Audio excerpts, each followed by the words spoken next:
So I want you to imagine, if you will, a dinner party. Okay, setting the scene. Right, but this isn't the kind of dinner party where you're worried about overcooking a roast or making awkward small talk with your neighbor. Definitely different tax bracket, I'm guessing. Oh, entirely. The guest list sitting around this particular table controls a combined personal wealth approaching $1 trillion. Wow.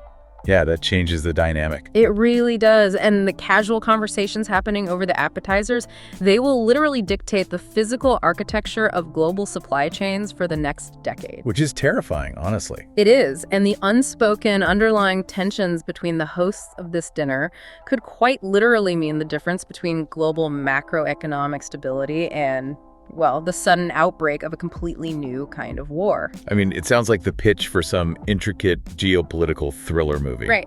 But it is not fiction. This is a very real, highly choreographed reality. It's exactly what happened in Beijing in May of 2026. And, when you put that kind of economic and military gravity into a single room, literally nothing is accidental. No, absolutely nothing. Every single handshake, Yeah. the specific millisecond a smile drops, the seating arrangement, even the historical origin of the ingredients on the menu. Yeah, the menu is wild. It really was. And it's all loaded with profound implications that eventually, trickle down to the price of everything, from our smartphones to our groceries.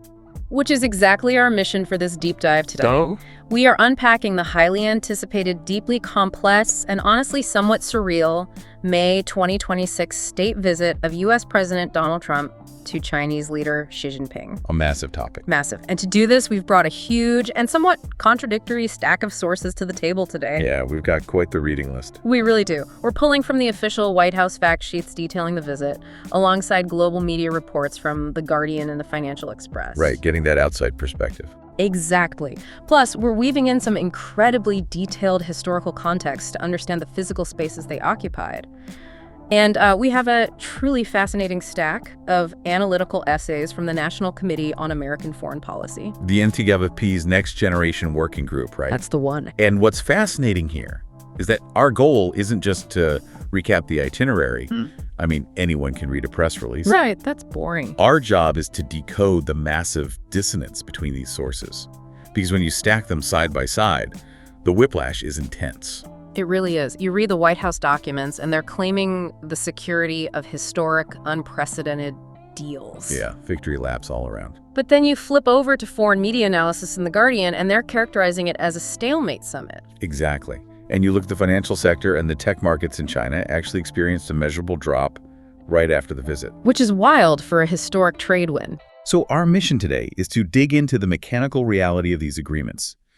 We need to find the truth hidden in that narrow space between the grand pageantry of the event and the actual structural policy. But before we really get into the mechanics of those agreements, I want to establish a very clear baseline for you, the listener. This is an important caveat. It is. The sources we're pulling from today present a massive spectrum of political framing. We have victory laps coming straight from the U.S. administration. And then highly skeptical analysis from the media. Exactly. And deeply academic, long-term perspectives from policy experts.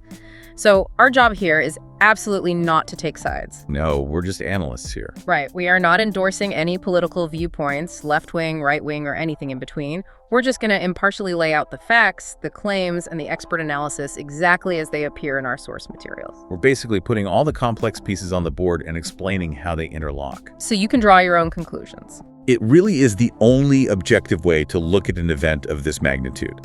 If you want to understand the machine, you have to strip away the paint job and look at the gears.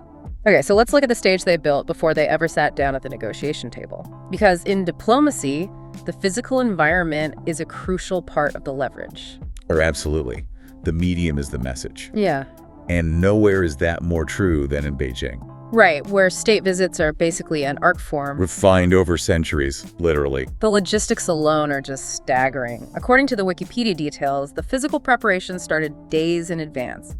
It required a massive projection of logistical dominance. Just moving the equipment is a massive undertaking. Yeah, you had multiple U.S. Air Force C-17 Globemaster planes landing at Beijing Capital International Airport.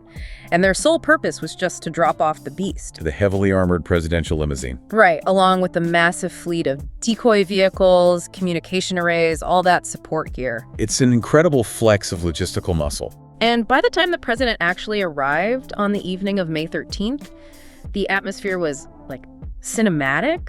We're talking about a motorcade completely shutting down Beijing highways. And that grand welcome at the Great Hall of the People. Yes. Full military honor guard, synchronized military band, and around 300 Chinese students waving Chinese and American flags. It's a massive physical projection of both power and hospitality. But you also have to pay attention to the historical echoes they were deliberately playing with. Right, the rhetoric used during the initial banquets was steeped in this very specific kind of history. I noticed that. During the state banquet in the Golden Room, President Trump gave a speech that reached way back into the archives. He talked about Benjamin Franklin. Wait, really? Benjamin Franklin? Yeah. He brought up Franklin publishing the translated sayings of Confucius in his colonial newspaper back in the 1700s. That is a very deep cut. Right. And he pointed out that there is literally a sculpture of Confucius carved into the eastern pediment of the U.S. Supreme Court building. Interesting. He even mentioned that Teddy Roosevelt, using remitted Boxer Rebellion funds, provided the initial capital to establish Tsinghua University. Which happens to be Xi Jinping's alma mater. Exactly. So why lean so heavily into that specific history? Like, what's the mechanical utility of bringing up Benjamin Franklin in a modern trade war negotiation? Well, it's a highly calibrated diplomatic tool. By bringing up Franklin and Roosevelt, the U.S. is communicating a narrative of deep foundational respect. Like acknowledging their history. Right. It's a way of saying, we recognize your cultural contributions not just as a modern rival, but as an ancient civilization that actually influenced our own founding. Oh, wow. I hadn't thought of it like that. In Chinese diplomatic strategy, face and mutual respect are the absolute prerequisites for any functional negotiation. So acknowledging Tsinghua University isn't just trivia. No, it's a way of establishing a peer-level dynamic before you sit down to argue over soybean prices. And Xi Jinping reciprocated that with some incredible, highly exclusive gestures of his own. Yes, the Zhongnanhai tour. Right. On the final day, Xi took Trump on a personal tour of the Zhongnanhai compound. Now, we should clarify what Zhongnanhai actually is. Yeah, for people who aren't familiar with Beijing's geography. It's this expansive complex of buildings and gardens in central Beijing, right next to the Forbidden City. It serves as the central headquarters for the Chinese Communist Party. It's the absolute nerve center of Chinese power. And it used to be part of the Imperial Garden. So during this walk, Xi pointed out a specific tree that was 490 years old. Just a casual, almost half-millennium-old tree. Yeah, and then casually mentioned that in other parts of the compound, there are trees that have been growing there for over 1,000 years. The psychological subtext there is incredibly heavy. How so? Well, when you purposefully point out a 1,000-year-old living organism to the leader of a country that is just now preparing to celebrate its 250th anniversary. Oh, man. That puts things in perspective. Exactly. You are communicating a very subtle but firm point about longevity. You're illustrating the scale of time that China operates on as a civilization. Kind of reminding them that empires rise and fall, but this institution endures. Precisely. And the access itself is a massive deal. Yeah, Trump actually asked Xi directly, do you bring other dignitaries into the Zhongnanhai? What did she say? He said, very few. We usually don't hold diplomatic events here. It's still extremely rare. He noted that Russian President Vladimir Putin had visited a few times, but that's practically it. Which is fascinating. Why grant that level of access to an economic rival? Right. Why pull back the curtain to the inner sanctum? Because granting access to the inner sanctum is the ultimate currency of status in Chinese political culture. It signals to the domestic Chinese audience that the U.S. president is being treated as a supreme guest, but entirely on Chinese terms, within a purely Chinese historical space. Which brings us to the actual banquet itself. Yeah. The menu was leaked online, and it reads like a culinary flex. Oh, I'm sure it was spectacular. Golden lobster soup, crispy beef, Peking duck, pan-fried buns with ice flowers. Making me hungry. Right. But honestly, the music choice was what completely broke my brain. Okay, what did they play? The People's Liberation Army Military Band played a set list of 6 Chinese songs and 6 American songs. The Chinese selections included traditional pieces like Butterfly Lovers and a modern pop song by Fei Wang. Okay, pretty standard cultural exchange stuff. But the closing song they played, it was Trump's campaign anthem, YMCA, by the Village People. You are joking. I am not. That is undeniably surreal.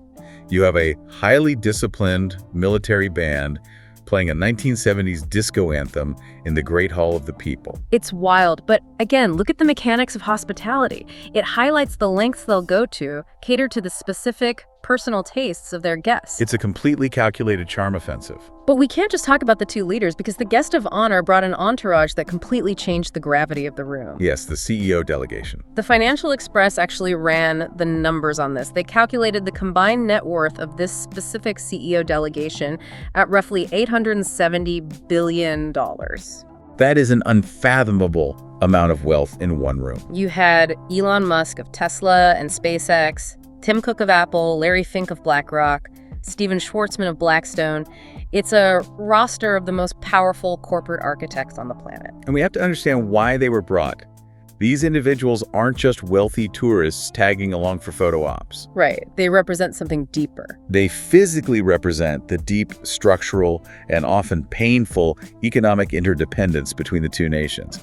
When Tim Cook is sitting at that table, you aren't just looking at a CEO. You're looking at Apple's foundational manufacturing base. Exactly, which relies heavily on Chinese infrastructure. Yeah. When Elon Musk is there, you're looking at Tesla's massive gigafactory in Shanghai. They're basically the human embodiment of the supply chains binding the two countries. Exactly. But the most dramatic story from this entire delegation was about a guy who almost didn't make the list. Jensen Huang, the CEO of Nvidia. Ah, yes. The great Nvidia scramble. This might be the most revealing anecdote of the entire trip. Walk me through this because the logistics of it are insane.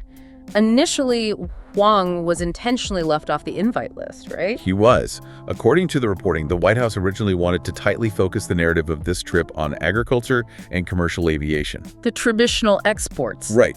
But Nvidia is at the absolute dead center of the U.S. China rivalry over artificial intelligence and advanced semiconductors. So the media realized he wasn't going, and there was a massive uproar. A huge uproar. People were asking why the U.S. was ignoring the most critical sector of the modern economy. So the White House panicked, reversed course, and invited him at the absolute last minute. And the logistics of getting him there. Oh my God, he literally had to fly his private jet to Alaska to intercept Air Force One during its refueling stop at Elmendorf Air Force Base, just so he could join the official delegation flying into Beijing. It's an incredible visual. But think about what it reveals about the power dynamics. What do you mean? A sovereign government essentially had to halt its diplomatic convoy to pick up a corporate CEO because the technology his company produces is so strategically vital. All right, like the summit would be considered illegitimate without him there. Exactly. Okay, let's unpack this because I'm struggling to square the circle here. We have 1,000-year-old trees, golden lobster soup, a military band playing YMCA, and a billionaire chip magnate physically chasing down Air Force One in Alaska. It's a lot to take in. It feels like planning an elaborate royal wedding seating chart, but the guests control the global economy. Is all this pageantry just an illusion of progress, like a smokescreen to distract from a lack of actual substance? If you view diplomacy purely through a Western transactional lens, it certainly looks like a distraction. Right, we want the signed treaty. We tend to separate the ceremony from the substance. We say, that banquet was nice, but show me the signed documents. But to understand this summit, you have to understand that in Chinese political culture, the ceremony is a major component of the substance. How does that work mechanically, though? How does a banquet equal policy? Well, we have to look at the psychological foundation of modern Chinese statecraft. It's heavily defined by what's known as the century of humiliation. Okay, what is that exactly? From the outbreak of the First Opium War in 1839 up to the establishment of the People's Republic in 1949, China suffered a prolonged period of foreign invasions, forced unequal treaties, and internal fragmentation. At the hands of Western powers and Japan, right? Yes. And modern Chinese nationalism and the legitimacy of the Communist Party itself is heavily predicated on overcoming that specific historical trauma. I see. Restoring China to its rightful place. Exactly. Restoring it as a central, respected, unassailable global power. So when Xi Jinping receives the U.S. president as an absolute equal and surrounds him with the elite of American capitalism. While walking him through an imperial garden that predates the U.S. by centuries. Right. It is a deliberate broadcasted projection of status. It's proving to the domestic Chinese audience and the global South that China's modernization model has succeeded. They are no longer the victims of unequal treaties. They're setting the table. The pomp isn't a distraction from the power. It is the physical manifestation of the power. Okay, that reframes it entirely. The visuals are essentially the first draft of the treaty. They establish the baseline of respect. Precisely. But as flawless as the pageantry was, eventually the dinner ends. We have to look past the 490-year-old trees and look at the actual ledgers. Because none of these economic deals matter if the numbers don't add up. The transition from the visual power to the economic reality, this is where the friction really starts. Exactly. Looking at the official White House fact sheet and the analytical essays from the NCAAFP, specifically the breakdown by Yang shrieking the U.S. administration, came to the table with a very specific, highly publicized agenda. They wanted what they branded the 3 Bs. Right. Beef, beans, and Boeing. Which, importantly, are the historical pillars of the American export economy. These aren't new tech sectors. These are the legacy industries that drive massive employment in key U.S. voting districts. And according to the White House releases, Trump delivered on these exact metrics. Let's look at the mechanics. For beef, China agreed to restore market access by renewing the expired listings for more than 400 U.S. beef facilities. A solid win for the agricultural sector. And for beans, which is shorthand for bulk agricultural products, heavily focused on soybeans, China committed to purchasing at least $17 billion per year in U.S. ag products for the years 2026, 2027, and 2028. That's a massive, tangible number to take back to voters. And for Boeing, China approved an initial purchase of 200 American-made Boeing commercial aircraft for their state airlines, which is a huge headline because it's their first major commitment to buy Boeing since 2017. Plus, Trump also announced the creation of 2 new bilateral institutions designed to grease the wheels of this trade. Oh, right, the boards. Yeah, the U.S. China Board of Trade, meant to manage the flow of non-sensitive goods, and the U.S. China Board of Investment. So if you're just reading the White House release, it sounds like an absolute unambiguous victory. Tangible billions attached to specific American industries. But then we have to look at the other side of the table. What did Beijing want? Right. Su Liqing's analysis in the NCAAFP essays points out that China's agenda was entirely different. They were focused on the 3 Ts. Trade, technology, and Taiwan. And those are vastly more complex than selling airplanes. Let's start with trade. When China says trade, what they mechanically mean is relief from the crushing Section 301 tariffs. Let's stop right there and explain the mechanics of that. We hear the word tariffs thrown around constantly in the news, but how do these Section 301 tariffs actually function on the ground? And why does China consider them crushing? Well, Section 301 is a provision of the U.S. Trade Act of 1974. It essentially grants the U.S. president the authority to unilaterally impose trade sanctions or tariffs on foreign countries that are deemed to be violating trade agreements. Like forced technology transfers and IP theft, which the U.S. cited here. Exactly. Mechanically, a tariff is a tax applied at the border. But here's the crucial part that often gets misunderstood. China does not pay the tariff to the U.S. government. Wait, really? Who pays it? When a container ship full of Chinese electronics arrives at the port of Los Angeles, the American importing company pays that tax to U.S. Customs. Oh, wow. To maintain their profit margins, that American company then raises the retail price of the electronics, meaning the American consumer ultimately absorbs the cost.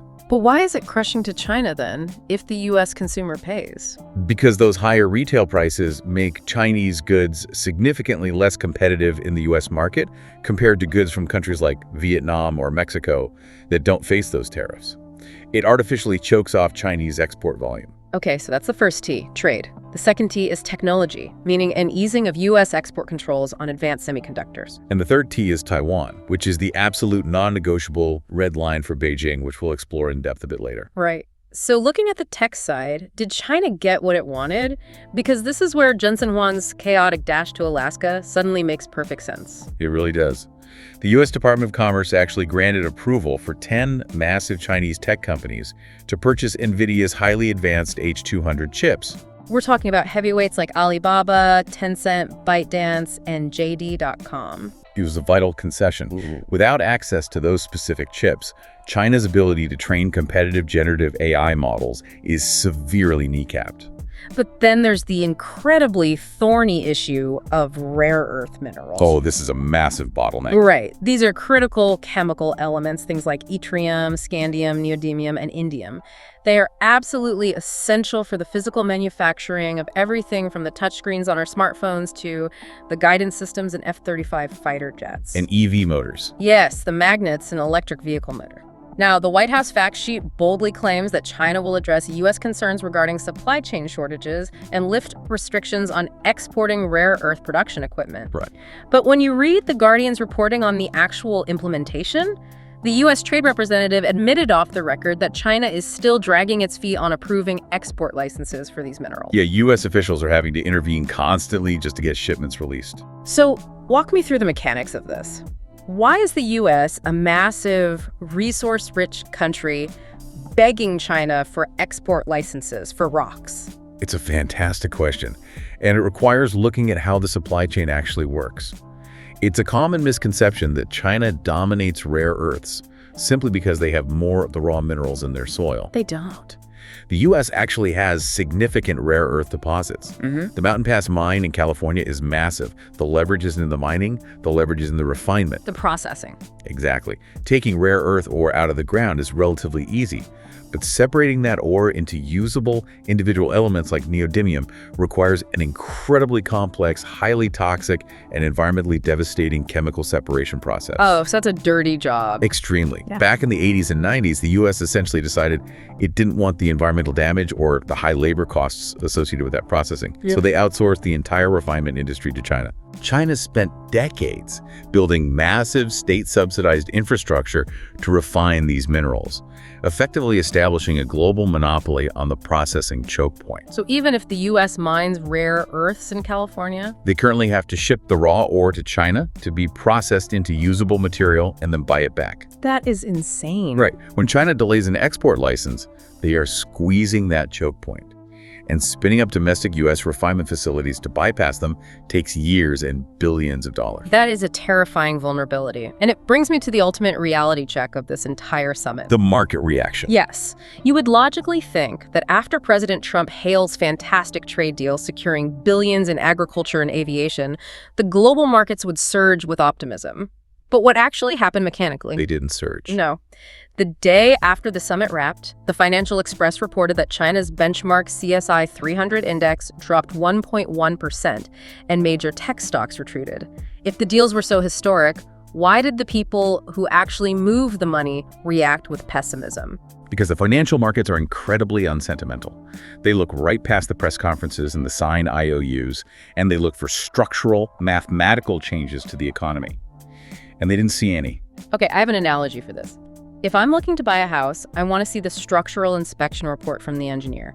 I don't just want to look at the glossy, digitally enhanced brochure from the real estate agent. That's a great way to put it. The White House is handing the public a glossy brochure, $17 billion a year in agriculture, 200 Boeing jets. But the markets read the structural inspection report, and The Guardian pointed out there is an immediate lack of specifics regarding enforcement. Right. It feels like these agreements are just IOUs written in disappearing ink. Am I being too cynical here? You aren't being cynical. You're identifying what economists call competitive interdependence. Amanda Xiao from the Eurasia Group brilliantly described the outcome of this summit not as a comprehensive peace treaty or a fundamental reset, but as a tactical truce. A tactical truce, meaning it's functionally temporary. Highly temporary. The reason the markets dipped is that institutional investors realized there was absolutely zero movement on the deep, structural, macroeconomic imbalances that are actually causing the trade war in the first place. Right. Zomko and Zoe Liu's analysis points this out perfectly. The trade conflict isn't just about mean tariffs. It's about the fundamental way the Chinese economy is built. Explain that structure. What is the imbalance? Mechanically, China possesses a massive state-subsidized industrial capacity, but it's paired with structurally weak domestic household consumption. Let's trace a dollar in the Chinese economy to explain that. Yeah, let's do that. In the U.S., a consumer earns $1 and is highly likely to spend a large portion of it on goods and services, driving domestic economic growth. Right, a consumer-driven economy. But in China, because there's a relatively weak social safety net, limited unemployment benefits, high out-of-pocket healthcare costs, citizens save a massive percentage of their income to protect themselves against future emergencies. So because the citizens aren't spending, the Chinese state cannot rely on domestic consumption to drive economic growth. Exactly. Instead, they invest massive amounts of state capital into building more factories and infrastructure. The result: China produces vastly more goods, solar panels, EVs, steel, than its own citizens can possibly consume. So the surplus has to go somewhere. It has to be exported globally, often at suppressed prices, which undercuts foreign manufacturing. Tariffs are a blunt instrument used by the U.S. to block that surplus, but tariffs don't solve the underlying problem. China needs its citizens to spend more, and it needs to produce less excess capacity. Right. And until those internal structural issues are addressed, which neither side was willing or able to tackle at this summit, buying 200 Boeing jets is just a Band-Aid on a gaping wound. That brings up a glaring contradiction, though. What's that? If the trade deals were superficial, if they were just tactical Band-Aids that ignored the massive structural rot, why did both leaders bother with this high-stakes summit? Why endure the logistical nightmare of the C-17s, the 300 flag-waving students, and the Golden Lobster soup, if nothing fundamentally changed? This brings us to the psychology of the event. We need to look at the asymmetric clocks governing these two leaders. We are moving from what they signed to the mechanical realities of why they met. And this is where the timeline of domestic politics completely dictates the trajectory of global foreign policy. Let's break down Zhang and Zoe Liu's analysis of the two leaders, starting with Donald Trump's short-term clock. Trump's political clock is ticking extremely loudly, and it is a very short countdown. It runs out in November with the U.S. midterm elections. Right. He's facing mounting, intense domestic pressure. You have sticky inflation that's aggravating consumers and severe energy shocks and market volatility that are directly tied to the ongoing 2026 Iran war, which has disrupted global shipping. So his administration desperately needs a narrative shift. Exactly. He needs a visible, highly publicized, easily digestible win to take back to the American voters. Hence the intense, almost singular focus on the 3 Bs. If you can stand on a podium in a swing state like Iowa or Washington and say, I just forced China to buy 200 airplanes and secured $17 billion a year for our farmers, that's a tangible winning headline. It absolutely does not matter if it solves the structural macroeconomic imbalances of Chinese industrial overcapacity. It solves a political problem in the immediate term. It's highly transactional diplomacy designed explicitly for a domestic electoral calendar. But then you look across the table at Xi Jinping's clock. She operates on a completely different timeline. Xi's timeline isn't measured in election cycles, is it? No, it's measured generationally. He operates on strategic patience. Wow. Now, to be clear, the Chinese economy is not invincible. They are currently struggling with severe deflationary pressure, a massive real estate crisis triggered by the collapse of developers like Evergrande, and high youth unemployment. But his primary goal right now isn't to fundamentally restructure the Chinese economy to appease the U.S. Right. His goal is simply to preserve external stability. He wants to buy time, calm the waters, and wait out the intense volatility and unpredictability of American domestic politics. For Xi, avoiding a massive escalation is the victory. The visit itself is the achievement. I want to use an analogy to understand this dynamic, but I want to avoid the usual cliches. Imagine a poker game. Okay, poker. Right, but it's like 2 people playing poker, and one player, Trump, has to leave to catch a train in 10 minutes, but the other player, Xi, literally lives in the casino. Oh, that's good. The guy living in the casino knows he just has to stall, right? He doesn't need to win every hand today. He just has to run out the other guy's clock. That is a very accurate way to look at it. Xi doesn't need to extract massive concessions. He just needs to show his domestic audience that he's successfully managing the most volatile bilateral relationship in the world without surrendering Chinese dignity. But wait, I'm struggling to square this.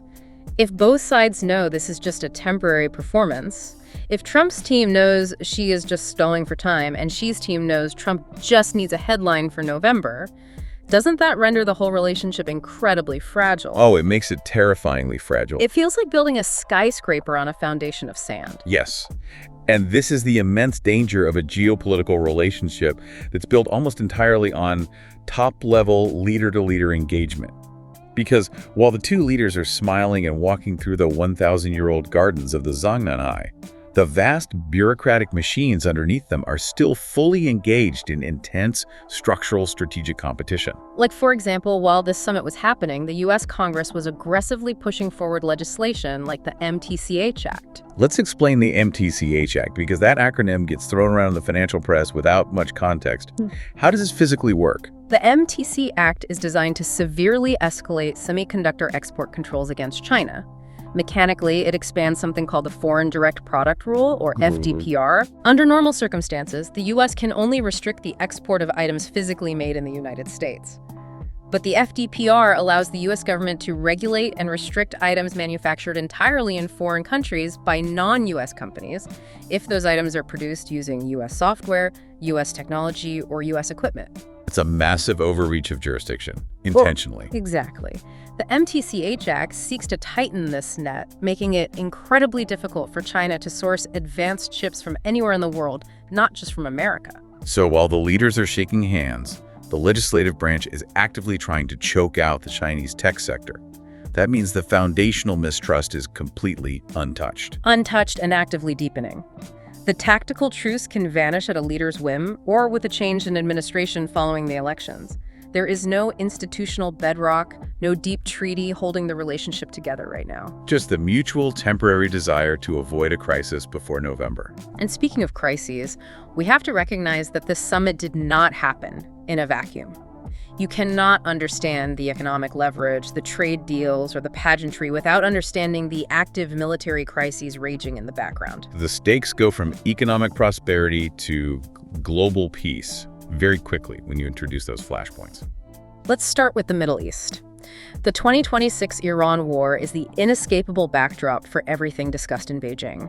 In fact, the logistical demands of that war are the specific reason this summit was delayed from April to May in the first place. Right, and this war fundamentally alters the mechanical leverage between the U.S. and China. How so? Because the U.S. military is heavily engaged in the Middle East, deploying carrier strike groups, securing shipping lanes, managing allied defense. Massive military and diplomatic resources are being diverted away from the Indo-Pacific region. Which creates a window of opportunity for China. Exactly, and gives them significantly more leverage when negotiating with Washington.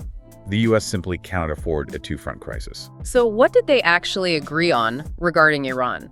According to the White House fact sheet, both sides agreed on two main principles: that Iran absolutely cannot be allowed to develop a nuclear weapon, and that the Strait of Hormuz must remain toll-free and open to support the free flow of global energy. Which is a rare area where their structural interests actually align perfectly. China needs that oil. China is the world's largest importer of crude oil, and a massive percentage of that energy comes from the Middle East. They do not want the Strait of Hormuz closed or disrupted any more than the U.S. does, because an energy shock would devastate their already fragile manufacturing sector. But the U.S. needs China's active help to pressure Tehran. China has immense economic leverage over Iran because they are the primary buyer of Iranian oil. And to get Beijing to use that leverage, Trump told reporters during the summit that he's seriously considering lifting sanctions on the specific Chinese companies that are buying that Iranian oil. It's a purely pragmatic, transactional concession. The U.S. is essentially proposing a trade. We will look the other way and stop sanctioning your energy purchases, but in exchange, you must use your economic weight to force Tehran to cool this conflict down. Keep the shipping lanes open. Right. Let's apply an analogy here. It's a geopolitical game of whack-a-mole. The U.S. is using its diplomatic weight to push down the mole in the Middle East, offering economic concessions to China to help stabilize Iran. But if you push down in one area, the mole has to pop up somewhere else. And that somewhere else is Taiwan. Yes. If Iran is an area where they can find transactional alignment, Taiwan is the absolute existential friction point. During the talks, she explicitly called the Taiwan question the most important issue in China-U.S. relations. He used some incredibly stark, uncompromising language, too. Stating that Taiwan independence and cross-strait peace are as irreconcilable as fire and water. And he followed that up by warning that if the Taiwan issue isn't handled properly, it will put the entire bilateral relationship in great jeopardy. There is no ambiguity in that stance. And Trump's messaging on Taiwan during this summit was, well, it was a masterclass in mixed signals. On one hand, he broke with decades of established diplomatic protocol, specifically the Six Assurances, by publicly discussing future U.S. arms sales to Taiwan directly with Xi Jinping beforehand. We need to explain why that is such a massive diplomatic earthquake. Please do. The Six Assurances are a set of foundational foreign policy principles adopted by the U.S. in 1982 under the Reagan administration. They are the bedrock of U.S.-Taiwan relations. Okay. One of the core tenets of the Six Assurances explicitly states that the United States will not consult with China in advance before making decisions about U.S. arms sales to Taiwan. So by discussing it with Xi, Trump bypassed that assurance, which understandably sent shockwaves of panic through both Taipei and the defense establishment in Washington. Then, in an interview with Fox News immediately after the summit, Trump seemingly warned Taiwan against pursuing independence, saying, "I'm not looking to have somebody go independent." But simultaneously, and this is where the contradiction hits, the U.S. still has a record $14 billion arms package for Taiwan sitting on the table.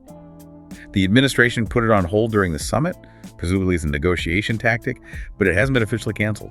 Here is my concern with this entire dynamic. Can these two superpowers successfully barter global flashpoints like trading cards? The U.S. desperately needs China's help to stabilize the Middle East, to lower domestic gas prices before an election. To buy that cooperation, it seems like the U.S. might be intentionally signaling flexibility on Taiwan. That is the multi-trillion-dollar question, and it is incredibly dangerous.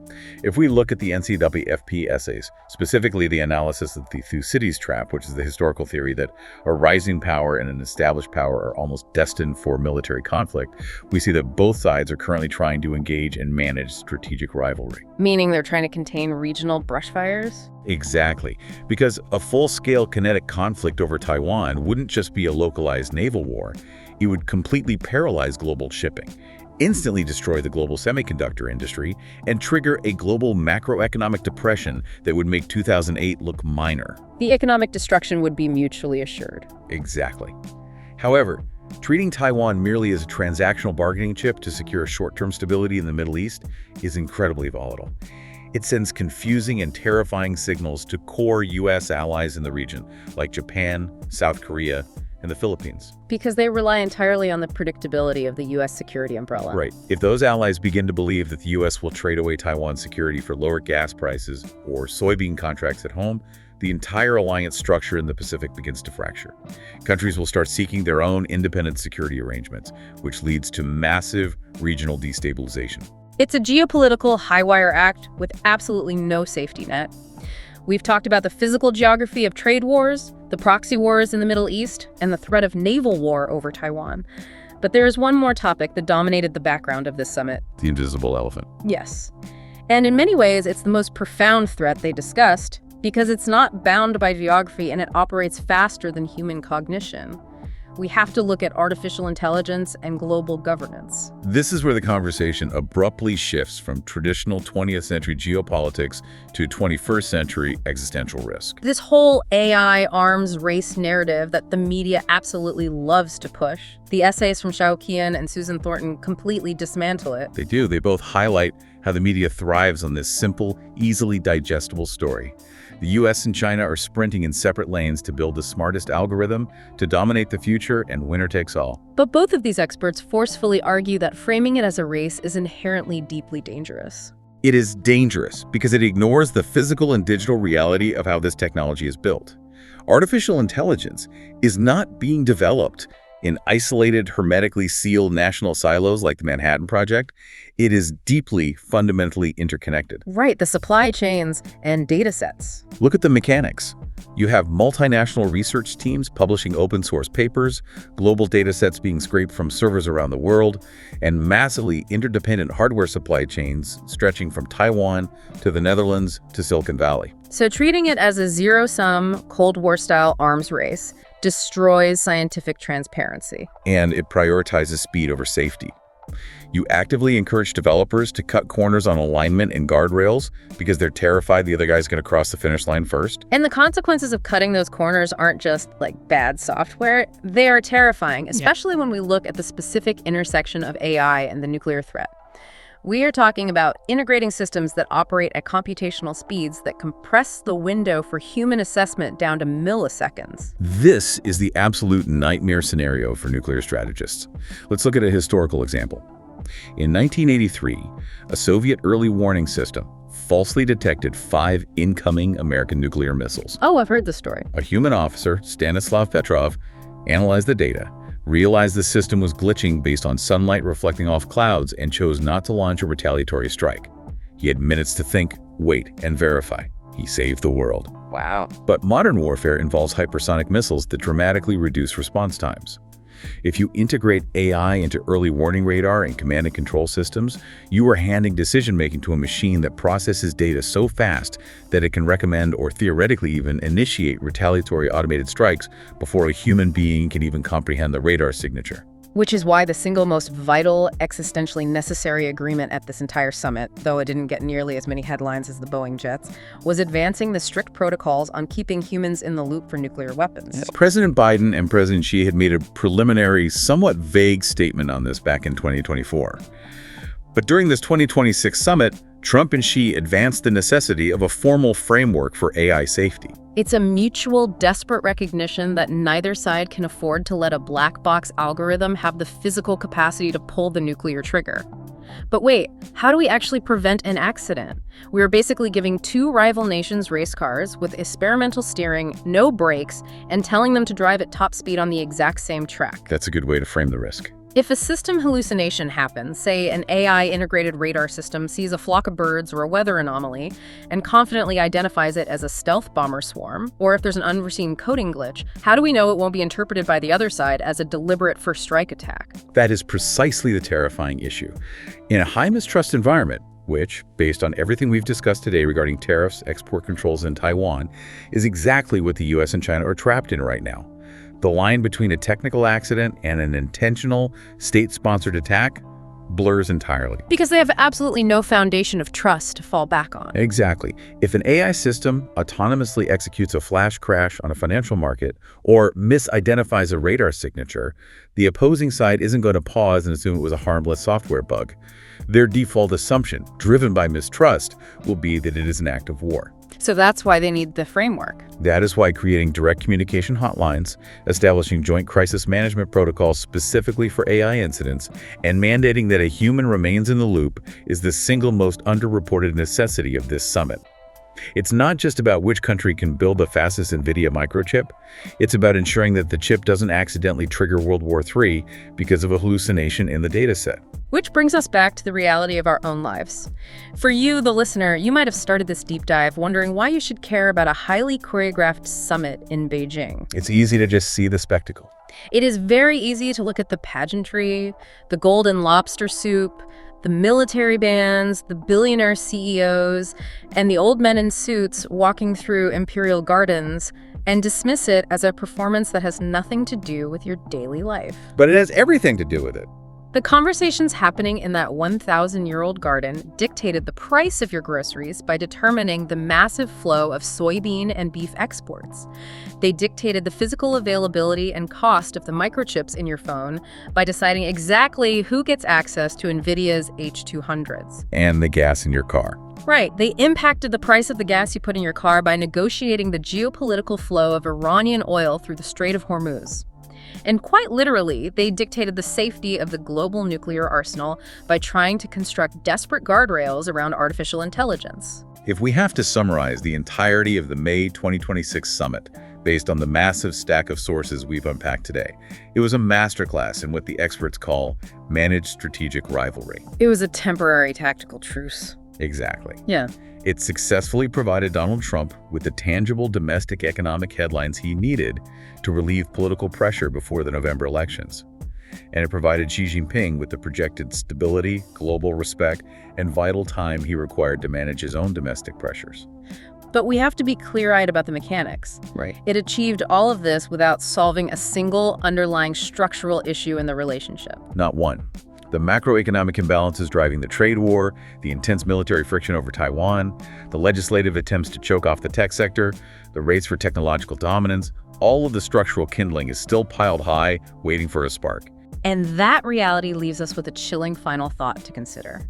We've spent the last hour analyzing how two human leaders, sitting across from each other in a room, utilize diplomacy, deep historical pageantry, and massive economic bartering to carefully manage their mutual mistrust and avoid a conflict. They use their very human understanding of pressure and leverage To buy time? But as artificial intelligence becomes increasingly integrated into the absolute core of global financial markets and military decision-making, operating at computational speeds that human biology cannot even comprehend, what happens when the next massive global crisis isn't started by a politician's calculated transactional decision, but by an algorithm's sudden hallucination? And when that inevitable moment happens, will we have enough time to pull the plug?